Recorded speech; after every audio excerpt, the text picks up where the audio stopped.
I know following someone home is wrong. I'm not going to pretend otherwise. But I need you to understand something first. She wasn't acting like a person.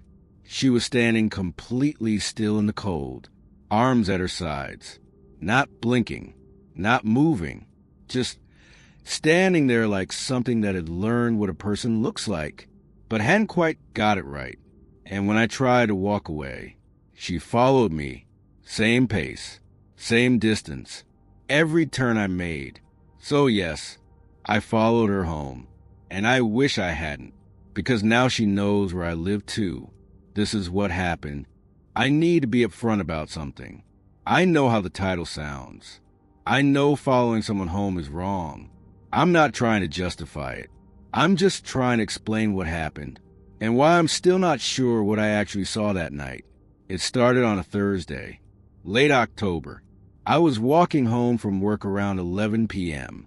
Long shift, cold night, the kind of cold that gets into your coat no matter how thick it is. The streets were mostly empty by that point, just me and the occasional car passing. I noticed her at the bus stop on Renner Street, standing completely still, not sitting on the bench, just standing beside it, facing the road. She was tall, dark coat, hair down, nothing unusual about her appearance, nothing that should have made me look twice. But something about the way she was standing bothered me. Her arms were at her sides, perfectly straight, not crossed, not in her pockets, just hanging there, completely rigid, like she was standing at attention, like she had been told to stand exactly like that and was concentrating on doing it correctly. I walked past her without stopping, told myself I was tired, reading too much into nothing. About a block later, I heard footsteps behind me. I didn't turn around, just kept walking. The footsteps matched my pace exactly. Not faster, not slower, exactly the same. I slowed down slightly. The footsteps slowed. I sped up. The footsteps sped up. I turned around. It was her, the woman from the bus stop, about 20 meters behind me, walking at the same pace, looking straight ahead, not at me, just straight ahead, like she was walking somewhere specific, like she just happened to be going the same direction. I told myself that's all it was.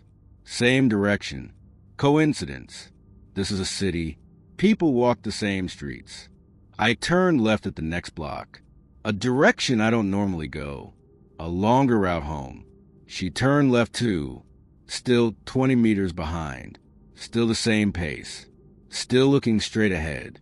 I stopped walking, completely, just stopped in the middle of the pavement, and turned around.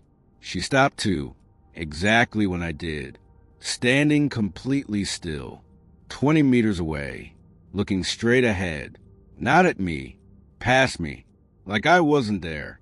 We stood like that for a long moment, me looking at her looking at nothing. Then I did something I still can't fully explain. Instead of calling someone, instead of going into a shop or a bar, instead of doing any of the sensible things a person should do in that situation, I started walking toward her. She didn't move, didn't react, didn't look at me, just stood there as I got closer, arms straight at her sides, eyes fixed on some point in the middle distance. I stopped a few meters in front of her, and that's when I noticed the first thing that was wrong. She wasn't blinking. I watched her for a full 30 seconds, stood right in front of her and watched her face. She didn't blink once. Her eyes were open too wide as well, not dramatically, not the kind of thing you'd notice from a distance, but up close it was wrong, just slightly too wide. Like someone who had learned what eyes look like, but hadn't quite got the tension right. I said, "Excuse me." Nothing. I said it again louder. Nothing. No reaction at all. She just kept staring at that same point past my shoulder. I waved my hand in front of her face. Her eyes didn't move, didn't track my hand, didn't blink, just kept staring. I stepped to the side. Her eyes didn't follow me. They stayed fixed on the exact same point, like they were locked there, like she was a photograph of a person rather than an actual person. I took out my phone to call someone. I'm not sure who. Police maybe. An ambulance. Someone. And that's when she moved. Not toward me. Not away. She just turned 90 degrees to the right. Precise. Like a compass needle snapping to north. And started walking. I don't know why I followed her. I've asked myself that question every day since. The most honest answer I have is this. Whatever she was, she didn't feel dangerous in that moment. She felt like a question I needed the answer to. So I followed her, keeping my distance, staying on the opposite side of the street. She walked for about 10 minutes without varying her pace once. Same speed the entire time. Not adjusting for the slight hill on Carver Road. Not slowing at the curb before crossing. Just constant. Mechanical. She turned into a residential street I didn't recognize. Stopped in front of a house near the end of the road. Stood at the gate for a moment, then walked up the path.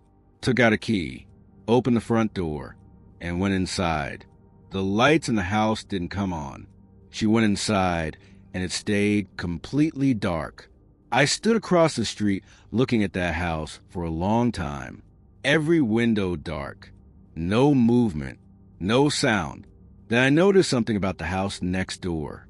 There was an old man standing at his window, looking out.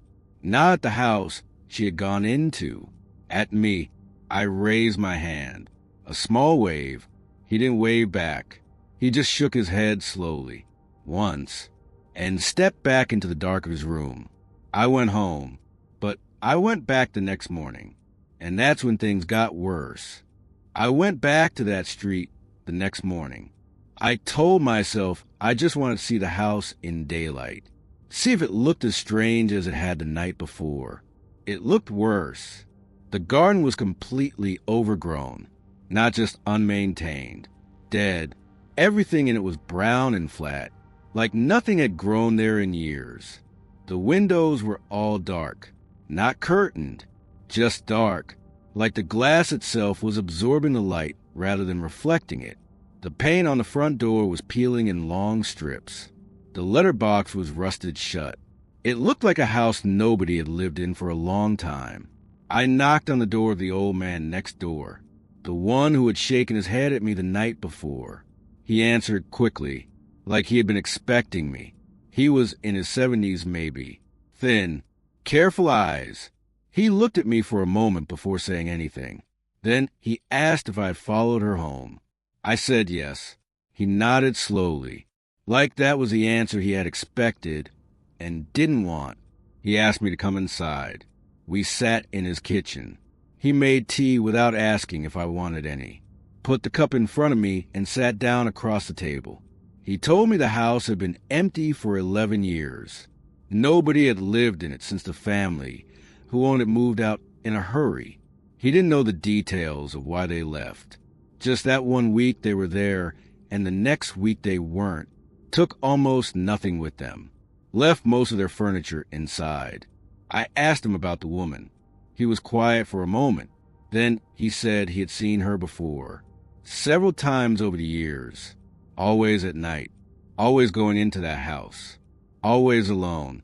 Always the same. I asked him what he meant by always the same. He looked at his tea. Said the same clothes every time. Same coat. Same hair. Same way of walking. Like a recording of a person playing on a loop. I asked him if he had ever called the police. He said yes. Twice. First time they went into the house and found nothing. No sign of anyone inside. No sign anyone had been inside for years. Second time, they didn't even bother going in. Just told him it was probably a squatter using the property occasionally. Nothing to worry about. He hadn't called again after that. I asked him why he shook his head at me the night before. He looked at me directly for the first time since we sat down and said, because once you follow one of them home, they know where you live too. I asked him what he meant by one of them. He shook his head. Said he didn't know exactly. Said he had lived next to that house for 30 years. And in 30 years, he had learned one thing.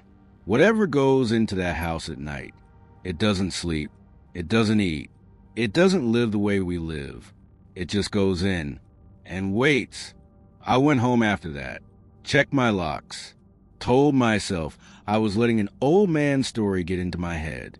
That was 6 weeks ago. 3 things have happened since then. First, I woke up at 2 a.m. 4 days after visiting that street and looked out my bedroom window. There was someone standing on the pavement outside my building, dark coat, arms straight at their sides. Looking up at my window, I couldn't see the face clearly, but I didn't need to. I already knew. I called the police. By the time they arrived, she was gone. They found nothing. Second, I checked my front door camera the next morning. The footage from 2 a.m. showed the street outside my building. Empty, no one there, but the timestamp showed the recording had been paused for 11 minutes, starting at exactly 2 a.m. I hadn't paused it. Third, this morning I found my spare key on my kitchen counter, the one I keep in the drawer by the door.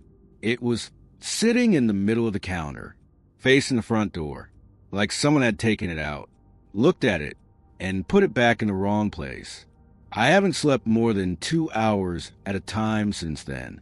I keep checking the window, keep checking the door, keep checking the camera. The old man next door to that house. I've tried calling him twice this week. No answer either time. I drove past his house yesterday. His curtains were closed. His car was in the driveway. And in the window of the house next door, the dark house, the empty house, someone was standing, looking out. I think it was him.